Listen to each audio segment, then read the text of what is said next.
C'est la première édition ici du stage e-sport avec l'ASBL Activity.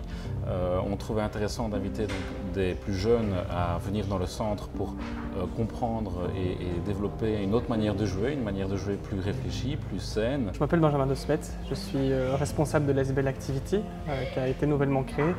Le projet d'Activity, c'est d'organiser des stages dans le domaine du gaming et de l'e-sport. L'e-sport en Belgique a évidemment un avenir, je pense que l'e-sport a un avenir partout, que ce soit en Europe, là où il est déjà très développé, en Asie, en Amérique. On sent bien qu'il y a une ébullition, il y a quelque chose qui se passe. La scène qui a toujours été un peu underground, qui était un peu cachée du grand public, est en train de se montrer parce qu'il y a des intérêts privés. Il y a vraiment une très grosse masse de joueurs, une très grosse masse de jeunes.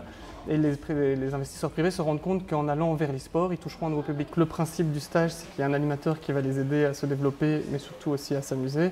Donc il y a toujours une première journée qui est un peu découverte. Les joueurs se lancent, on voit un petit peu leur niveau, voir où ils en sont. L'animateur a établi un programme qui se sépare en période de jeu évidemment, pas forcément prolongé tout le temps, en période de débriefing, en période de pause. Les pauses sont très importantes. Le midi, par exemple, interdit de rester dans la salle. On sort, on prend l'air, on se ressource.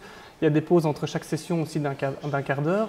L'idée ici, c'est vraiment de leur apprendre que s'ils veulent, eux, en tant que joueurs, mieux jouer, il faut qu'ils aient une vie saine. C'est-à-dire bien manger le midi et pas trop lourd parce que sinon leur performance chute suite à la digestion ou à la mauvaise digestion.